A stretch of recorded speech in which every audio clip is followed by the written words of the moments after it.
Hello everyone. वो start करते हैं नेक्स्ट लेक्चर। आई थिंक ये जो है 4th नंबर लेक्चर है। तो देखिए, आज हमको देखना है रेजोनेंस। एलसीआर सर्किट देखा था लास्ट लेक्चर में। एलसीआर सर्किट हम लोगों ने बनाया था, ठीक है। ठीक है, एलसीआर मतलब इंडक्टर है, उसमें कैपेसिटेंस और रेजिस्टेंस, ठीक है। ये ऐसा सर्किट है LCR circuit with AC input, ठीक है ना। V is equal to V M of sine omega T, ठीक है। ये एलसीआर सर्किट है, इसका हमको देखना पड़ेगा नेक्स्ट पार्ट, रेजोनेंस, ठीक है। इसके पहले हम लोगों ने इसको सॉल्व किया था, और इसको सॉल्व करके जो करंट की वैल्यू आती थी थ्रू एलसीआर सर्किट, उसको फाइंड आउट किया था, जिसकी वैल्यू थी I M is equal to V M upon में जेड। जेड क्या होता है? Total impedance, okay. तो इम्पीडेंस है ये,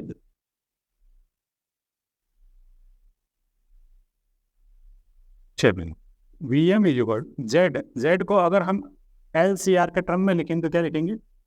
R square plus X L minus X E का होल स्क्वायर। एक्चुअली में ये माइनस ना लगा के डिफरेंस लगा दीजिए, जो बड़ा हो उसमें से इसको घटा के वो कर लेंगे, ठीक है।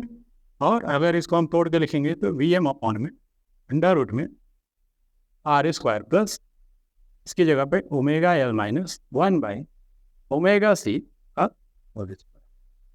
अब जो ये एलसीआर सर्किट में करंट, मैक्सिमम करंट की वैल्यू जो है उसका फॉर्मूला ये है, ठीक है, आई एम। अब हम क्या करेंगे, रेजोनेंस हमको देखना है, ठीक है। तो अब किसी भी सर्किट में एक ऐसा पॉइंट होगा, जैसे ये एलसीआर सर्किट है, तो ये जो सर्किट में करंट जो है वो डिपेंड कर रहा है फ्रीक्वेंसी वैल्यू, ठीक है। अगर ये टर्म ना हो, एक्सएल और एक्ससी का टर्म अगर हम हटा दें यहाँ से, तो ये टोटली क्या हो जाएगा? डिपेंड करेगा आर पे। और आर जो है वो ये तो जो वेरी नहीं करता है ना, आर की वैल्यू जो है वो फ्रीक्वेंसी पे तो वेरी करता नहीं, यानी कि फ्रीक्वेंसी अगर फॉर्मूले में आर के नहीं आ रहा है, मतलब अगर हम एक्सएल को एक्ससी को देखें फॉर्मूले वाइज देखें, तो यहाँ पे ओमेगा टर्म मौजूद है, इसके फॉर्मूले में भी ओमेगा है। ओमेगा मतलब अगर हम इसको ब्रेक करेंगे 2πf लिखेंगे तो उसमें फ्रीक्वेंसी का टर्म आएगा। यानी कि फ्रीक्वेंसी जो है एलसीआर सर्किट में जो हम फ्रीक्वेंसी वेरी करेंगे, यानी कि ये जो इनपुट है वो टाइम पे अगर डिपेंड कर रहा है, मतलब फ्रीक्वेंसी अगर वेरी करेगा इनपुट का, तो वो क्या होगा? ये वैल्यू ऑफ जो एक्सएल और एक्ससी है वो भी वेरी करेगा, ठीक है। इवन ये वैल्यू फिक्स कर दीजिए आप एल और सी की, तब भी आपको फ्रीक्वेंसी वेरी करने पे ये वैल्यू वेरी करेगा। उसकी वजह से क्या होगा? वैल्यू ऑफ करंट जो है वो फ्लक्चुएट होगी, ठीक है। तो किसी न किसी ऐसी वैल्यू ऑफ फ्रीक्वेंसी के लिए, ठीक है, रेजोनेंस क्या होगा? अब जो वैल्यू ऑफ करंट होगी किसी न किसी पर्टिकुलर फ्रीक्वेंसी पे मैक्सिमम करंट इसमें मिल रहा होगा। तो मैक्सिमम करंट के लिए इस टर्म, यानी कि देखो, अगर हम ये आई एम है, ये मैक्सिमम कब होगा? इसको मैक्सिमम होने के लिए नीचे की वैल्यू को मिनिमम होना पड़ेगा। नीचे की वैल्यू मिनिमम कब होगी? जब ये टर्म क्या हो जाएगा? जीरो हो जाएगा। भाई देखिए, ये स्क्वायर टर्म है और ये भी होल स्क्वायर टर्म है। होल स्क्वायर टर्म कब मिनिमम होता है? जब अंदर की वैल्यू क्या होती है? जीरो। क्योंकि अगर यहाँ माइनस है या यहाँ प्लस है, तो माइनस और प्लस होने के केस में होल स्क्वायर करके वो पॉजिटिव हो जाता है। ये पॉजिटिव वैल्यू और ये पॉजिटिव वैल्यू जुड़ के क्या होगा? ओवरऑल मैक्स ज़्यादा वैल्यू आ जाएगी, और ज़्यादा वैल्यू आएगी तो डिवाइड करेंगे तो कम वैल्यू आएगा। तो इसको मिनिमाइज करेंगे तब ये मैक्सिमाइज होगा, और इसको मिनिमाइज करने के लिए यहाँ पे जो ये होल स्क्वायर और ये होल स्क्वायर को मिनिमम करना पड़ेगा। किसी भी होल स्क्वायर को मिनिमम, अगर -1 का स्क्वायर है वो +1 दे देगा, 0 का स्क्वायर है वो 0 दे देगा, +1 का स्क्वायर है तो भी वो +1 ही देगा। कहने का मतलब यह है कि माइनस का स्क्वायर हो चाहे प्लस का स्क्वायर हो, वो क्या देगा? हमेशा प्लस देगा। लेकिन जीरो, यानी कि अगर होल स्क्वायर टर्म को हमको मिनिमम बनाना है तो हमको जीरो रखना पड़ेगा, ठीक है। तो अब हमको क्या करना पड़ेगा? हम ये समझाने की कोशिश कर रहे हैं कि रेजोनेंस क्या है, यानी कि किसी भी पर्टिकुलर फ्रीक्वेंसी पे इस सर्किट में एक मैक्सिमम करंट फ्लो होगा, एंड बिसाइड दिस, यानी कि इसके अलावा, द मैक्सिमम करंट के अलावा जो बाकी करंट होगी वो क्या होगी? उससे कम होगी, ठीक है। तो किसी न किसी ऐसी फ्रीक्वेंसी पे जहाँ करंट मैक्सिमम होगा, उसके अलावा जो फ्रीक्वेंसी होगी उस पे करंट क्या होगा? मिनिमम होगा। यानी अगर हम ग्राफ वाइज चले, अगर हम ऐसे एक्सिस बना लें, हम कहें कि ये क्या है, मान लो ये करंट एक्सिस है और ये आपका क्या है, फ्रीक्वेंसी एक्सिस है, ठीक है। तो हम कहें कि यहाँ पे क्या है, आई एम मैक्सिमम करंट है। तो इसके बाकी जो दोनों एक्सिस हैं, यानी कि इधर जो पॉइंट है या ये पॉइंट हम मान लेते हैं किसी पर्टिकुलर फ्रीक्वेंसी ओमेगा नॉट पे, ये वैल्यू ऑफ करंट मान लो आई एम है, और rest of the frequency,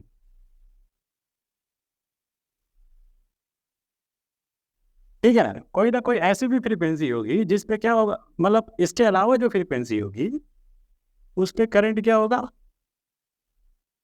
current होगा उस पे इससे लेस, क्योंकि ओमेगा नॉट वो फ्रीक्वेंसी है जिस पे ये सर्किट जो है वो मैक्सिमम करंट दे रहा है। यही जो ओमेगा नॉट है ना, वो रिजोनेंट फ्रीक्वेंसी बनने वाला है। तो रिजोनेंस हो क्या रहा है, रिजोनेंस मतलब कि आपका ऑसिलेटरी वैल्यू मिल रहा है ऑफ द करंट, ठीक है ना। वाई, क्योंकि ये जो टोटली डिपेंड कर रहा है फ्रीक्वेंसी पे, और फिर किसी ना किसी पर्टिकुलर फ्रीक्वेंसी पे जो वैल्यू ऑफ करंट मैक्सिमम मिलेगा, तो कोई, ठीक है ना, इसके अलावा जो फ्रीक्वेंसी होगी उस पे हमको क्या मिलेगा, करंट इस मैक्सिमम करंट से लेस मिलेगा। तो हम मान लेते हैं कि जो आरएमएस वैल्यू होती है, अभी आरएमएस वैल्यू इसके पहले लेक्चर में पढ़ा, आई आरएमएस क्या होता है, मैक्सिमम वैल्यू का 1/√2 टाइम्स होता है, ठीक है। तो हम मान लेते हैं कि इस मैक्सिमम करंट के left side right side value of current मान लेते हैं कि यहाँ पे क्या है, यहाँ पे ये जो कोई फ्रीक्वेंसी है जिस पे ये इधर मान लो ओमेगा 1 और इधर मान लो ओमेगा 2, इन दोनों फ्रीक्वेंसी पे जो वैल्यू ऑफ करंट है वो क्या मान लेते हैं, IM/√2। क्या मान लिया, IM/√2। यानी इस पर्टिकुलर फ्रीक्वेंसी पे ओमेगा नॉट ओमेगा, ठीक है ना, और ओमेगा 2 पे या ओमेगा 1 पे जो क्या है वैल्यू ऑफ करंट क्या है, वो IM/√2 यानी IRMS। तो हमको करना क्या है, और ये जो फ्रीक्वेंसी है मान लेते हैं, ये जो गैप है इसको हम लिख देते हैं डेल्टा ओमेगा, और ये जो गैप है ओमेगा नॉट से ओमेगा 1, ये भी आपका डेल्टा ओमेगा, सेम गैप होगा, ठीक है। मैं क्या कह रहा हूँ समझिएगा। सबसे पहले LCR circuit low, value of current find out किया, सिंपल होता है V/R होता है, R की जगह हम Z लिखेंगे बिकॉज यहाँ पे हम LC और R को देख रहे हैं, ठीक है। Z इम्पिडेंस होता है, ओवरऑल इम्पिडेंस को हमने प्रीवियस लेक्चर में फाइंड आउट किया, तो क्या आया था, √² ऑफ, ठीक है, फेजर डायग्राम से R² plus XL minus XC का होल स्क्वायर स्क्वायर रूट में। अब हमको क्या करना था, एक टर्म है रेजोनेंस, ठीक है। रेजोनेंस में क्या होता है, कोई भी सर्किट है जो, ठीक है, जो जिसमें करंट की वैल्यू यहाँ पे डिपेंड कर रही है, ठीक है ना, इनपुट फ्रीक्वेंसी पे, तो फ्रीक्वेंसी पे अगर डिपेंड कर रहा है तो किसी न किसी पर्टिकुलर वैल्यू ऑफ फ्रीक्वेंसी के लिए ये करंट मैक्सिमम होगा, और रेस्ट ऑफ द फ्रीक्वेंसी के लिए ये करंट क्या होगा, इस मैक्सिमम करंट से लेस वैल्यू होगी। तो हम मान लेते हैं कि इस मैक्सिमम करंट से लेस वैल्यू क्या है, IM/√2, that is the RMS value, ठीक है। तो RMS वैल्यू, ये जो वैल्यू ऑफ करंट है वो हमेशा इस ओमेगा नॉट से लेस फ्रीक्वेंसी पे या किसी और फ्रीक्वेंसी पे ये जो वैल्यू एग्जिस्ट करेगी IM/√2। तो हमने मान लिया ओमेगा 1 या ओमेगा 2 पे ये वैल्यू एग्जिस्ट करेगी, तो वो या तो इस एक्सिस के लेफ्ट साइड होगी या राइट साइड होगी, कहने का मतलब यहाँ ओमेगा 1 या ओमेगा 2 लिख दो, और ये जो गैप है ओमेगा नॉट से ओमेगा 2 का उसको डेल्टा ओमेगा, और इसको भी डेल्टा ओमेगा लिखेंगे, क्योंकि ये वैल्यू जो है वो डिफरेंस एकदम इक्वल होगा। ऐसा हो क्यों रहा है, क्योंकि आप देखेंगे कि एक जो टर्म है XL जो है वो ओमेगा L है, और XC जो है वो 1/ओमेगा C है।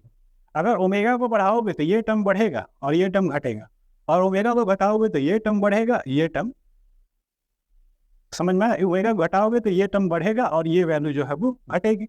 तो इसका मतलब क्या हुआ कि नेट डिफरेंस क्या होगा, या तो ओमेगा घटाओगे तब भी ये नेट डिफरेंस, ठीक है ना, मैनेज होगा, ओमेगा को बढ़ाओगे तब भी ये नेट डिफरेंस किसी न किसी पॉइंट पे मैनेज होगा। यानी या तो ओमेगा नॉट के लेफ्ट या राइट पे किसी न किसी पर्टिकुलर वैल्यू पे ओमेगा पे ये आपको मैक्सिमम करंट का 1/√2 टाइम्स आइदर लेफ्ट साइड या राइट साइड जरूर मिलेगा। इसीलिए हम क्या कर रहे हैं, इस सेंटर फ्रीक्वेंसी जो ओमेगा नॉट हम जिसको बोल रहे हैं, जो कि हमारा क्या है रेजोनेंट फ्रीक्वेंसी है, इसके लेफ्ट साइड या राइट साइड कोई ना कोई पर्टिकुलर फ्रीक्वेंसी होगी जिस पे हमको IM/√2 टाइम्स वैल्यू मिलेगी, which is known as the RMS। और ये जो गैप होगा ना सेंट्रल फ्रीक्वेंसी से लेफ्ट साइड या राइट साइड, ये जो गैप होगा इसको हम बोलेंगे बैंडविड्थ। क्या बोलेंगे, इधर डेल्टा ओमेगा, इधर डेल्टा ओमेगा, इसको बोलेंगे 2 delta omega. This is the bandwidth. क्या होगा ये?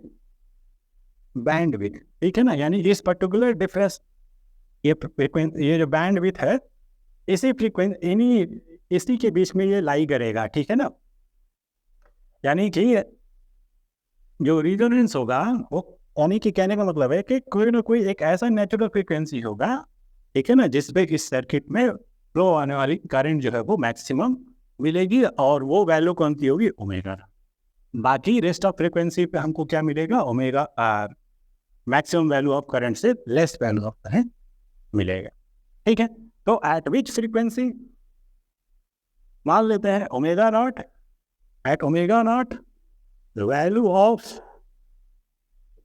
एक्सएल जो है वो is equal to XC. In that case क्या होगा?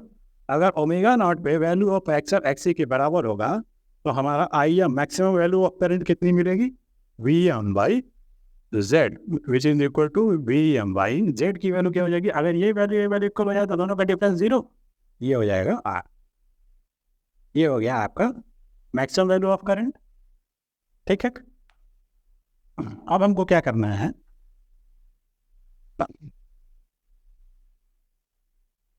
देखिए, हमको क्या करना है, हमको निकालना है ये फ्रीक्वेंसी। किस फ्रीक्वेंसी पे जो करंट है वो I M by root 2 times आएगा? किस फ्रीक्वेंसी पे? लेट एट ओमेगा 1 या ओमेगा 2, कोई भी फ्रीक्वेंसी, या राइट साइड आप ले लीजिए सेंटर फ्रीक्वेंसी के, या सेंटर फ्रीक्वेंसी जो है ये इसको बोलते हैं नेचुरल फ्रीक्वेंसी, इसी को बोलते हैं रेजोनेंट फ्रीक्वेंसी।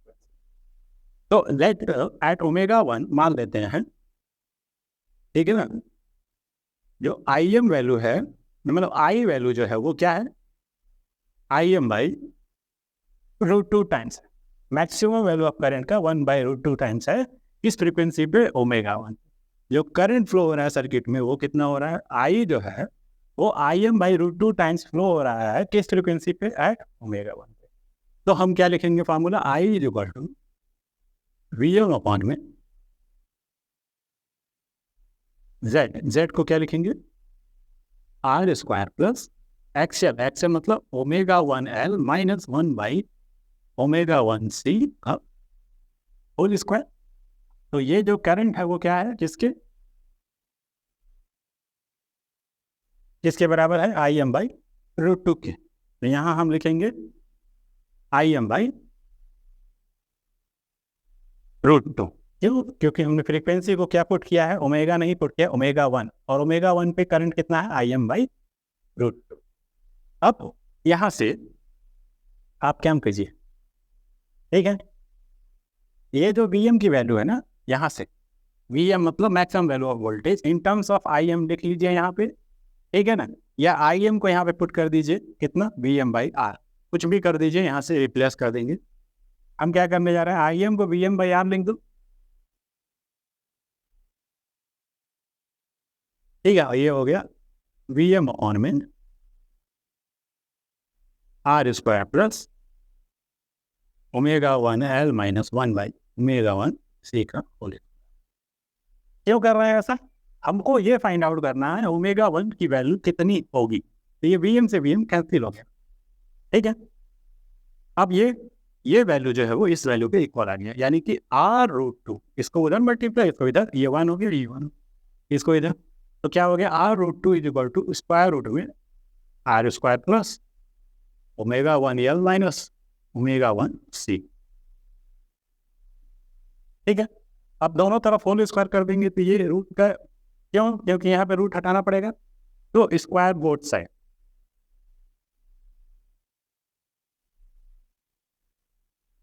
तो क्या हो जाएगा? आर रूट 2 का, और ये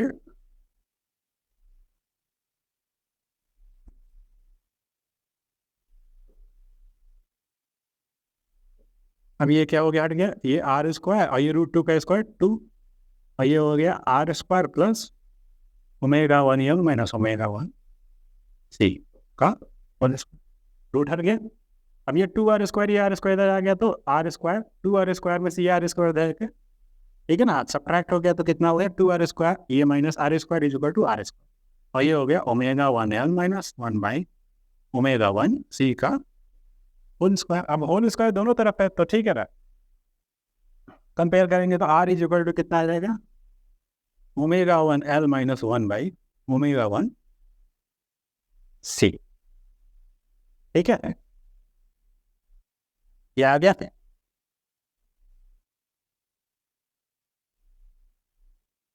इसके बाद से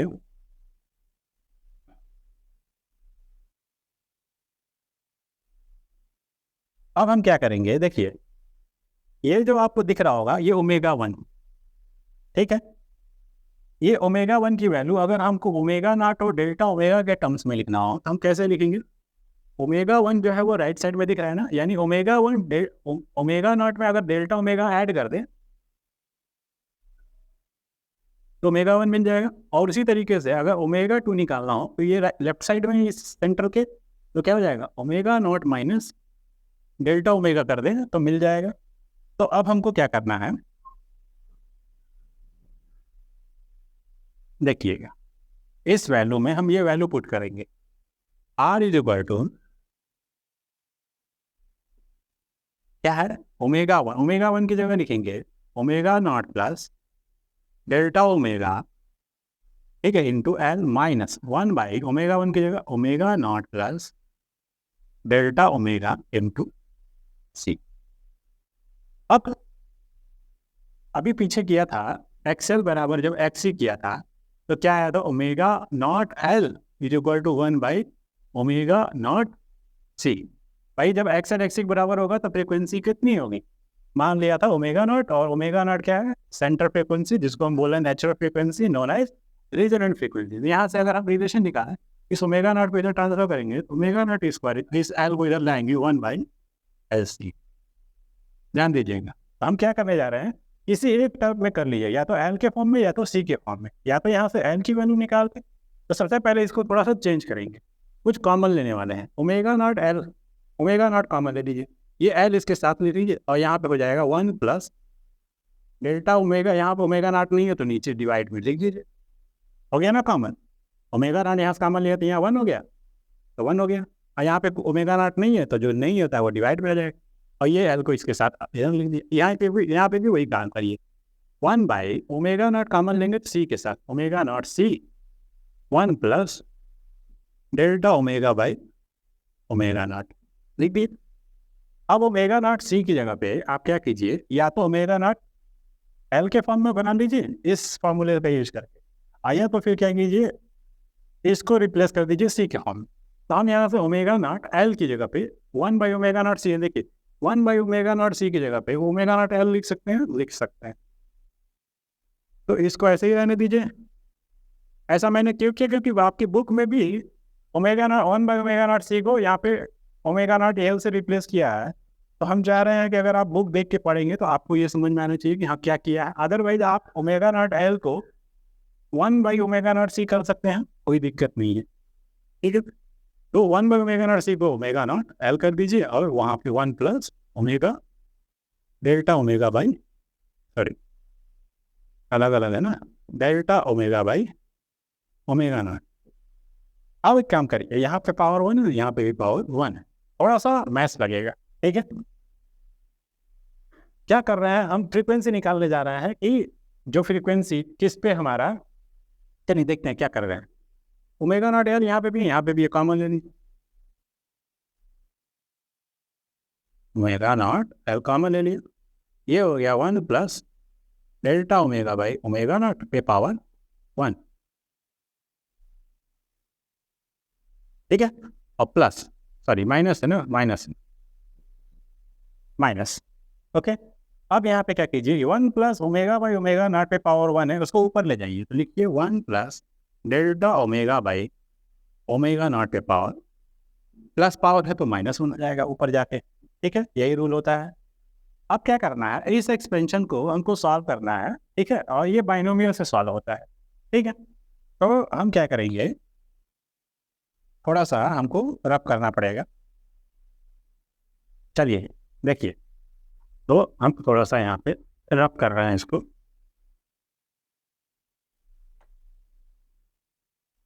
क्या करेंगे, आर इज इक्वल टू ये omega naught L 1 plus delta omega by omega naught पे पावर 1 है, ये ब्रैकेट में है, और ये हो जाएगा माइनस। देखिए अगर कोई एक्सप्रेशन ऐसे लिखा है पावर में, ठीक है, अगर हम यहाँ बता देते हैं,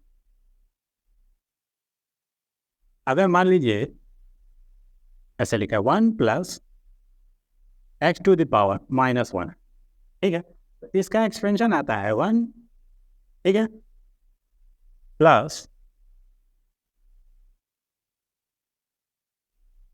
ठीक है ना, एन एक्स, ठीक है, एन एक्स मतलब ये है एन, इसको हम एन बना देते हैं, ठीक है, 1 प्लस एक्स की पावर -1, 1 प्लस एन एक्स, ठीक है, फिर प्लस एन इंटू एन -1, ठीक है, अपॉन में फैक्टोरियल 2 इंटू एच स्क्वायर, ऐसे करके करके ये एक्सप्रेशन चलता है, ठीक है, ये मैथ्स का एक्सप्रेशन है। और अगर ये जो वैल्यू है, if x is very less than, देखिए अगर कोई वैल्यू यहाँ पे जो सेकंड पार्ट है वो खुद ही लेस है, काफ़ी लेस वैल्यू है, तो जब इसका एक्सपेंशन आप कर रहे हैं तो इसमें देखिएगा कि यहाँ पे x पे पावर 1 है, यहाँ x स्क्वायर, फिर आगे जाके x क्यूब आएगा, फिर आगे जाके x पावर 4 आएगा। तो अगर कोई वैल्यू बहुत छोटी है, यानी कि लेस देन 1 से काफ़ी कम है, यानी ये जो वैल्यू है वो इज लेस, वेरी लेस, ठीक है ना, less than like that, less than 1 means very, अगर बहुत कम है तो कोई भी कम वैल्यू है तो उसका स्क्वायर और कम हो जाएगा, बात समझ आ रहा है, उसका स्क्वायर क्या होगा और कम हो जाएगा, ठीक है।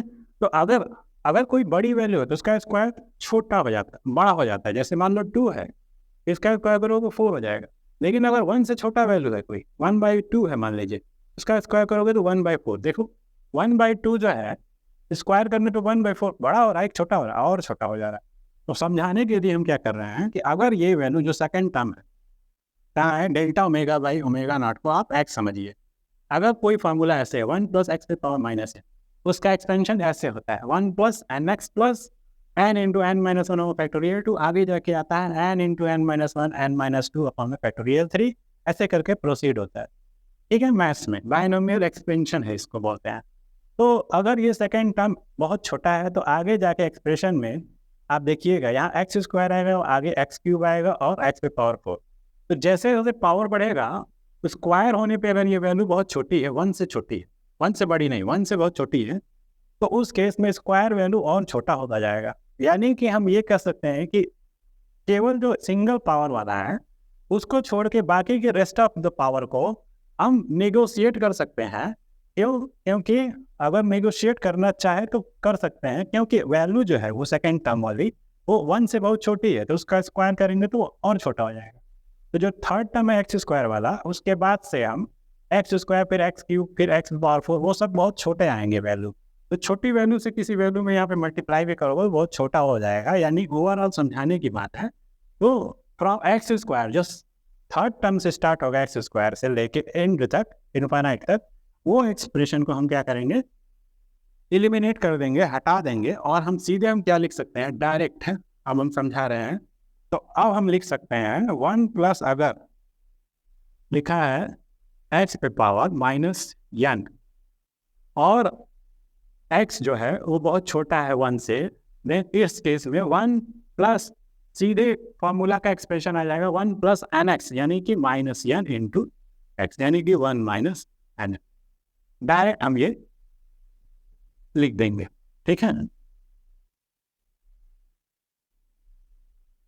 ठीक, ये बात ध्यान रखिएगा। तो अब हम क्या करेंगे, यहाँ पे r को यहाँ पे ये लिखने जा रहे हैं हम, देखिए, तो 1 प्लस ये x समझिए पावर -1 है, तो क्या लिख देंगे 1 minus delta omega by omega, हो गया। माइनस क्यों कर दिया, क्योंकि ये n की जगह पे -1 है और इंटू x की जगह पे ये है, तो अब ये r बराबर हो गया ओमेगा नॉट l, ब्रैकेट में ब्रैकेट खोलिए 1 plus delta omega by omega not, minus ये माइनस वन और ये माइनस ये minus plus delta omega by omega. अब ये minus and plus one cancel हो गया तो ये हो गया omega naught L into omega naught L into ये ओमेगा नॉट और ये टू, ये omega not by sorry delta omega by omega not delta omega two times delta omega by omega. Omega naught से ओमेगा नॉट कैंसिल, क्या बचा, चलिए तो हो गया two L delta omega is equal to क्या बचा, ये ओमेगा नॉट है ना, ठीक है, ओमेगा नॉट से ओमेगा नॉट कैंसिल और ये हो गया आर। ठीक है, तो यहाँ से डेल्टा ओमेगा निकालेंगे तो आ जाएगा आर बाई टू एल। ठीक है, तो ये क्या था हमारा,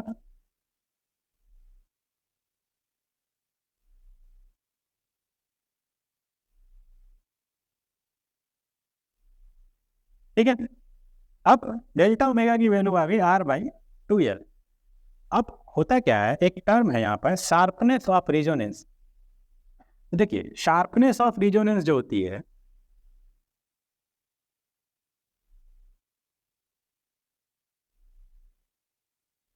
शार्पनेस ऑफ रेजोनेंस, ठीक है, ये कितना स्टीपर जाएगा वैल्यू, ऊपर जाके जाएगा या फ्लैट होगा कर्व, ये किस बात पे निर्भर करती है, ये निर्भर करती है शार्पनेस ऑफ रेजोनेंस जो होती है वो रेशियो होता है जो omega naught frequency natural frequency upon में बैंडविड्थ ऑफ दिस, जो बैंडविड्थ है और इसका रेशियो, ठीक है ना, यही आपका शार्पनेस है। आप खुद ही दिमाग लगा के देखिए कि इसका रेशियो अगर ठीक है ना बहुत कम या ज़्यादा होने पे इसकी वैल्यू या तो कम होगी, ऐसे डिफाइंड होगा, या तो ये ऐसे चला जाएगा या तो फिर ऐसे जाए, ये शार्पनेस है, ठीक है ना, ये शार्प ज़्यादा है, ये शार्प कम है, ठीक है। तो ये गैप जो है ना बैंडविड्थ का उस बात पे निर्भर करेगा, ये वैल्यू ज़्यादा है, ठीक है, ये वैल्यू उस हिसाब से, ठीक है। तो रेशियो हम देखेंगे किसका, फ्रीक्वेंसी का, कौन सा रेजोनेंट फ्रीक्वेंसी का, किससे, बैंडविड्थ से, ठीक है ना, ये होता है शार्पनेस ऑफ रेजोनेंस, ठीक है। तो अब अगर हम यहाँ से देखें, इसी को हम लोग बोलते हैं quality factor, sharpness of resonance को ही बोलते हैं क्वालिटी फैक्टर, क्या बोलते हैं, क्वालिटी फैक्टर, ठीक है।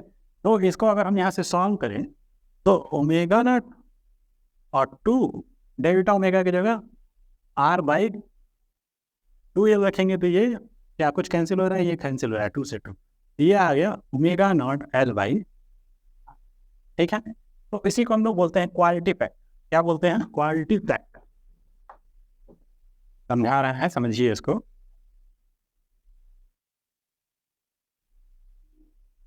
क्वालिटी फैक्टर, ठीक है ना, this is denoted by Q, यही होता है omega naught L by are.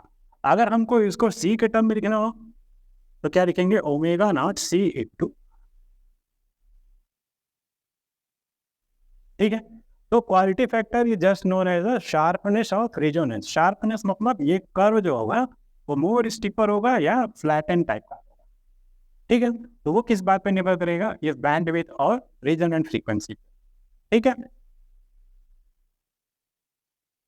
तो रेजोनेंस सर्किट हो गया क्लियर। रेजोनेंस मतलब एक ऐसा, ठीक है ना सर, पॉइंट जहाँ पे क्या हो, वैल्यू ऑफ एक्शन जो है वो यानी कि इंडक्टिव, ठीक है ना, इम्पिडेंस जो होता है वो कैपेसिटिव इम्पिडेंस के, यानी कि इसको रिएक्टेंस बोलते हैं, inductive reactance is equal to capacitive reactance at which frequency, that frequency is known as क्या होगा, रेजोनेंट फ्रीक्वेंसी, ठीक है ना। यानी कि रेजोनेंट सर्किट वो सर्किट मतलब जिसमें क्या हो, जो वैल्यू ऑफ करंट सर्किट के थ्रू फ्लो हो रहा है वो किसी न किसी पर्टिकुलर फ्रीक्वेंसी पे मैक्सिमम दे और बियॉन्ड दैट फ्रीक्वेंसी, ठीक है, क्या हो, जो वैल्यू ऑफ करंट है वो लाई है, यानी कि जो मैक्सिमम करंट है वो लाई करेगा बिटवीन, ठीक है ना, ओमेगा 1 एंड ओमेगा 2 के, और किसी न किसी इसी फ्रीक्वेंसी के बीच में कोई ऐसी फ्रीक्वेंसी होगी जहाँ पे वैल्यू ऑफ करंट क्या मैक्सिमम मिलेगी।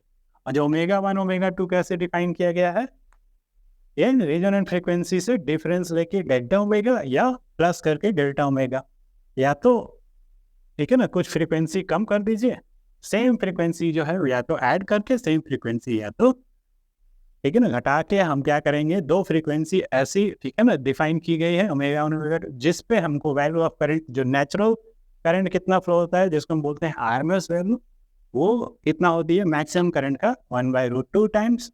ठीक है, तो उस फ्रीक्वेंसी को हमने यहाँ पे डेल्टा ओमेगा हमने यहाँ फाइंड आउट किया है, ठीक है ना एक्सप्रेशन से। तो डेल्टा ओमेगा की वैल्यू R/2 है, ठीक है ना डेल्टा ओमेगा। और 2 अगर आपको बैंडविड्थ पूछा जाए तो क्या हो जाएगा, अगर केवल आपसे सवाल में पूछा जाए बैंडविड्थ बताइए तो 2 डेल्टा ओमेगा होता है, तो 2 टाइम्स R बाई, यहाँ से 2 कैंसिल, R/L जो होगा वो बैंडविड्थ हो जाएगा, R/L जो है वो बैंडविड्थ हो जाएगा। ठीक है, शार्पनेस ऑफ रीजनस पूछा जाए या क्वालिटी फैक्टर पूछा जाए, तो शार्पनेस ऑफ रीजनस मतलब कर्व ये ज़्यादा ऐसे बनेगा या ऐसे बनेगा, इस बात को इससे समझिएगा। ठीक है, और ये कैसे पता चलेगा, ये रेशियो ले लेंगे हम कौन सी, नेचुरल फ्रीक्वेंसी ओमेगा नॉट और बैंडविड्थ का, उससे पता चल जाएगा। ठीक है, और इसी को हम लोग क्वालिटी फैक्टर बोलते हैं, जिसको अगर हम एल और आर के टर्म में लिखेंगे तो ओमेगा नॉट L/R होगा ये, अदरवाइज सी के टर्म में लिखेंगे तो 1/ओमेगा नॉट C है। ये तब आया होता जब हम यहाँ पे क्या किए होते, जब भी हम रिप्लेस किए थे ना ये वैल्यू, हमने ओमेगा नॉट एल को सॉरी 1/ओमेगा नॉट C को ओमेगा नॉट एल से रिप्लेस किया था अभी पीछे जब ये सॉल्व कर रहे थे बीच में कहीं। तो अगर हम वहाँ पे रिप्लेस किए होते ओमेगा नॉट एल को 1/ओमेगा C से, तो फार्मूला मेरा सॉल्व करने पे ये आया, कौन सा, ये Q बराबर इतना आया होता। तो आप याद कर लेंगे, या तो ये होगा फार्मूला या तो ये होगा। ठीक है, this is the quality factor. अब इसी में एक क्वेश्चन दिया हुआ है, उसको देख लेते हैं।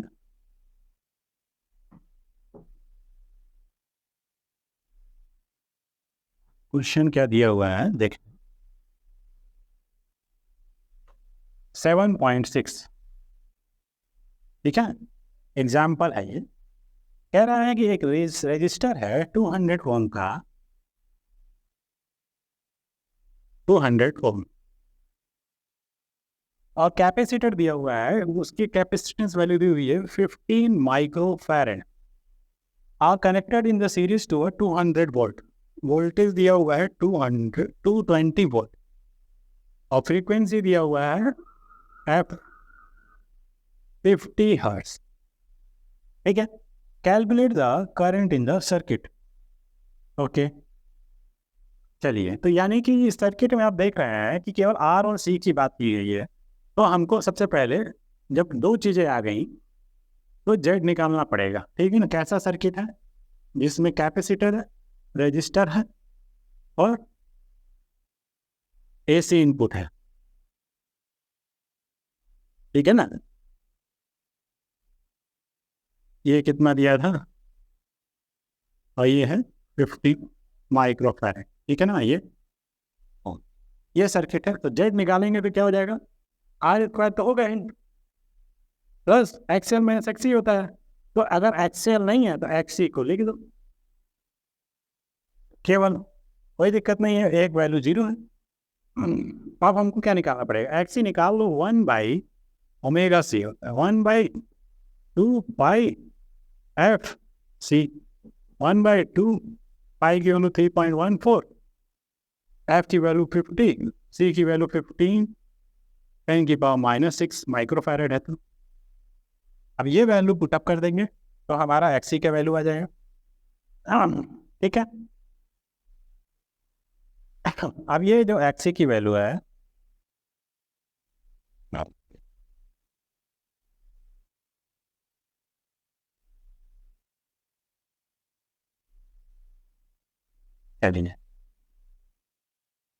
कितना आ जाएगा, R की जगह पे 200 ओम का होल स्क्वायर प्लस, सॉल्व करने पे कितना है, 212.3 आया है, 212.3 का, तो इसको सॉल्व करेंगे तो आ जाएगा 10⁻⁻6 के ऊपर ले जाएंगे प्लस 6 हो जाएगा, बाकी को मल्टीप्लाई करके डिवाइड कर देंगे तो लगभग इतना आ जाएगा। ठीक है, और फिर इसको सॉल्व करने पे ओवरऑल कितना आया है, 291.67। ओके, चलिए, अब ये Z की वैल्यू जब आ गई क्वेश्चन में पूछा है calculate the current in the circuit. Current निकालने के लिए जेड निकालना जरूरी था, ठीक है। तो आई निकालेंगे तो क्या हो जाएगा, आई बराबर वी बटे जेड होगा। वी की वैल्यू 220 और जेड कितना आया 291.6, ठीक है। तो करंट निकालेंगे तो ये आ जाएगा 0.755 एम्पियर, ऐसा कुछ आया है, ठीक है। आप जरा देखिएगा, उसमें 1/ओमेगा सी होता है एक्सी बराबर, ना कि 1/ओमेगा इंटू सी। आपके बुक में ओमेगा इंटू सी करके सॉल्व किया है, वो गलत है, ठीक है, वो गलत है, ठीक है। इसको आप सॉल्व करेंगे तो वो आएगा 212.3 दिया हुआ है, ठीक है। 212 इसको सॉल्व करेंगे तो 212.3 आ जाएगा, लेकिन उन्होंने क्या किया, इस पूरी वैल्यू को ऊपर रख के लिखा है और फिर उसके बाद 212.3 लाया, वो आएगा नहीं, ठीक है। तो वो क्या आएगा 1/2πfc वाला है। तो वो थोड़ा सा लिखने में गलती हो गई है बुक में। उसके बाद से आई की वैल्यू आ गई। उसके बाद से क्या है, B, calculate the voltage RMS across the resistor and the capacitor. Okay, आपसे पूछा है कि voltage across the resistor and capacitor, तो वी अक्रॉस आर जो निकालना है वो आई इंटू आर हो जाएगा। अब आई जो है सिर्फ की सीरीज में है सर्किट, तो करंट इसमें भी वही होगी जो इसमें, यानी यही वैल्यू आप करंट इसमें भी फ्लो होगी, इसमें भी 0.755 और रेजिस्टेंस कितना दिया था आपका 200, मल्टीप्लाई कर देना जितना आ जाएगा। कितना आया था इसमें 151। अब इसमें से चाहो तो आप जो सब्ट्रैक्ट कर लो, 220 जो वोल्टेज है ना, ये पूरा है आपका। 220 में से 151 घटा दो, जो बचेगा वो कैपेसिटर के क्रॉस हो जाएगा। और नहीं तो फिर कैपेसिटर के क्रॉस निकालना है तो जैसे VC आकर लो, क्या हो जाएगा XC इंटू आई इंटू XC। आई 0.755 और XC की वैल्यू कितनी आई थी 212.6, मल्टीप्लाई कर लो उससे भी आ जाएगा। और नहीं तो फिर सब्ट्रैक्ट कर दो, कितना, सॉरी सब्ट्रैक्ट नहीं करना, ठीक है ना, क्योंकि यहाँ पे सॉरी सब्ट्रैक्ट मत करना, क्योंकि यहाँ पे स्केलर सम नहीं होता है। ये क्या होता है, हम लोग फेजर डायग्राम से निकालते हैं ना, V is equal to VR² plus VC², ऐसे करते हैं ना। अगर ये हटा दे तो इस केस में अगर मान लो ये सिंपल सम होता V is equal to V1 plus V2 type, तब तो सब्ट्रैक्ट कर देते आ जाता, ठीक है। थोड़ा सा मैं बोल गया गलती से, उसको ध्यान माइंड मत कीजिएगा, क्योंकि यहाँ पे क्या है, फेजर डायग्राम बना के हम चीज़ों को फाइंड आउट करते हैं।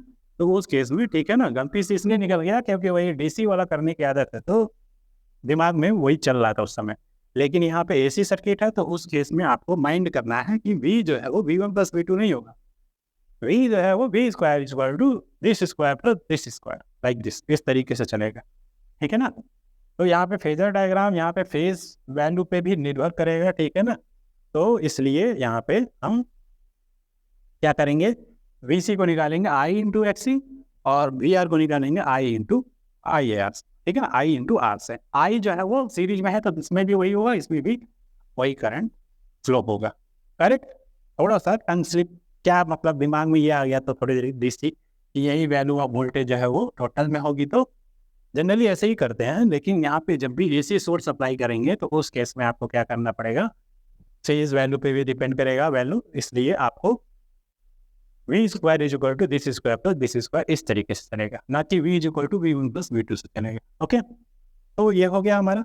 अब आप इसको वेरीफाई करने के लिए कर सकते हैं, ठीक है ना। टोटल V कितना था 220, 220 का स्क्वायर जो है वो इसका स्क्वायर प्लस इसका स्क्वायर का स्क्वायर रूट निकालेंगे, वो आना चाहिए, ठीक है। और नहीं तो फिर एक तरीके से, जैसे मान लीजिए ये VR निकल गया था, आपको VC निकालना है, तो आप क्या कर सकते हैं, V² is equal to VR² plus VC²। V दिया हुआ था कितने 220 का स्क्वायर, और ये कितना 151 का स्क्वायर, और ये प्लस VC का स्क्वायर। तो इस तरीके से ना चमके, इस तरीके से भी निकाल सकते हैं। इस फॉर्मूला इसमें डाल दीजिए, 151 को इधर ट्रांसफर कर दीजिए, ठीक है। A² माइनस B² लगा दीजिए, एक ब्रैकेट में A प्लस B, एक ब्रैकेट में A माइनस B से सॉल्व कर लेंगे, ठीक है। सॉल्व कर दो, 220 का स्क्वायर माइनस 151 का square is equal to VC²। Just solve करके दिखा रहे हैं। ये A² minus B² A plus B A minus B, 220 plus 151 220 minus 151 equal to 20²। ये जोड़ोगे तो 1, 5 2 7 और ये 3 अगुड़े 10 में से 1 गया 9, यहाँ पे से 11 में से 5 गया 6 इक्वल टू 20²। अब 20 निकालोगे तो स्क्वायर रूट ऑफ 371 गुणे 69। अब ये सॉल्व कर लेना तो जो वैल्यू आनी होगी वो आ जाएगा, लेकिन ऐसे भी निकाल सकते हो। तो ये इसलिए आसान पड़ेगा कि सिंपल मल्टीप्लाई करना, यहाँ पे फिर इसका स्क्वायर रूट इसका स्क्वायर डायरेक्ट निकल नहीं रहा है, सिंपल वैल्यू दिया नहीं है इसलिए। ठीक है, तो ओवरऑल ये समझाने की कोशिश थी कि रेजोनेंस में क्या होता है और क्वालिटी रेजोनेंस ठीक है सर्किट में क्या है, जिसमें आपका कोई सर्किट है जिसमें पर्टिकुलर फ्रिक्वेंसी पे क्या होगा, ये सर्किट में वैल्यू ऑफ करंट मैक्सिमम होगी। बियॉन्ड दैट फ्रिक्वेंसी के रादर देन कोई फ्रिक्वेंसी होगी तो क्या होगा, वैल्यू ऑफ करंट रिड्यूस हो जाएगी। क्यों? क्योंकि फ्रिक्वेंसी पे डिपेंड कर रहा है कैपेसिटिव ये रिएक्टेंस है या इंडक्टिव रिएक्टेंस, ये वैल्यू क्या होगी इसी पर्टिकुलर फ्रिक्वेंसी पे क्या होगा, ये दोनों वैल्यू या तो इक्वल होंगे या तो फिर इसकी वैल्यू ज़्यादा कर देगा या इसकी वैल्यू ज़्यादा कर देगा फ्रीक्वेंसी चेंज होने पे। उस केस में सर्किट में कोई ना कोई करंट तो फ्लो होगी ही एक्सेप्ट मैक्सिमम करंट। तो जिस फ्रीक्वेंसी पे ये वैल्यू ऑफ करंट मैक्सिमम देगा उसको हम लोगों ने बोल दिया कि वो रेजोनेंट फ्रीक्वेंसी है, और उसी फ्रीक्वेंसी के लेफ्ट साइड राइट साइड यानी कि दाएं बाएं जो है सर्किट ऑसिलेट करेगा। अब हमने क्या किया, दो तरीके की फ्रीक्वेंसी ले ली, एक ω1 ले लिया, एक ω2 ले लिया। और ω1 ω2 जिस पे हमने मान लिया कि सर्किट में जो करंट है वो क्या है, मैक्सिमम का 1/√2 टाइम्स है, which is known as the RMS value. अब यही जो आरएमएस वैल्यू है, जिस वैल्यू ऑफ फ्रीक्वेंसी के लिए आरएमएस वैल्यू डिफाइन कर रहे हैं, उसी के बीच का जो गैप है वो हमको क्या दे रहा है, बैंडविड्थ दे रहा है। यानी कि सेंट्रल फ्रीक्वेंसी के राइट साइड डेल्टा ओमेगा या लेफ्ट साइड डेल्टा ओमेगा, ये जो गैप है वो हमको बैंडविड्थ दे रहा है। इस बैंडविड्थ का रेशियो ले लेते हैं किसी ω0 से, ω0 अपॉन √2 डेल्टा ω0, ये हमको क्या दे देता है, ठीक है ना, शार्पनेस दे देता है। ठीक है ना, तो उसके बाद उसको हम लोग बोलते हैं क्वालिटी फैक्टर। ओके, और नहीं तो फिर शार्पनेस ऑफ रेजोनेंस बोलते हैं। ये वैल्यू हमको फाइंड आउट, तो sharpness of resonance find out करने के लिए या क्वालिटी फैक्टर फाइंड आउट करने के लिए क्या है, तो क्वालिटी फैक्टर फार्मूला क्या था, ω0 L/R, और अगर सी के फॉर्म में लिखेंगे 1/ω0 C/R। ठीक है, तो क्वालिटी फैक्टर फाइंड आउट किया गया। ठीक है, और ω0 क्या होता है, जिसको रेजोनेंट फ्रीक्वेंसी बोलते हैं, वो हो गया आपका। ठीक है, इसको एंगुलर फ्रीक्वेंसी बोलेंगे। अगर रेजोनेंट फ्रीक्वेंसी हो जाएगा तो f0 = 1/2π√L। ठीक है ना, ω0 को तोड़ दीजिएगा। ठीक है, क्या लिखेंगे, 2πf0, तो वो हो जाएगा आपका रेजोनेंट फ्रीक्वेंसी। ठीक है, ओमेगा के टर्म में एंगुलर फ्रीक्वेंसी हो जाएगा। और क्योंकि फेजर डायग्राम टाइप का चीज़ होता है, अभी सवाल में जो किया वो ये फॉर्मूला आप याद रखेंगे हमेशा से। ठीक है, impedance simple R = R1 + R2 नहीं चलेगा, अब यहाँ चलेगा Z = Z² = R² + XL - XC का LCR सर्किट। अब इसके बाद से हमको क्या करना है, इसके बाद से हमको पावर देखना है ऑफ द LCR सर्किट। ठीक है, नेक्स्ट लेक्चर में इसको हम देख लेंगे। Okay, thank you.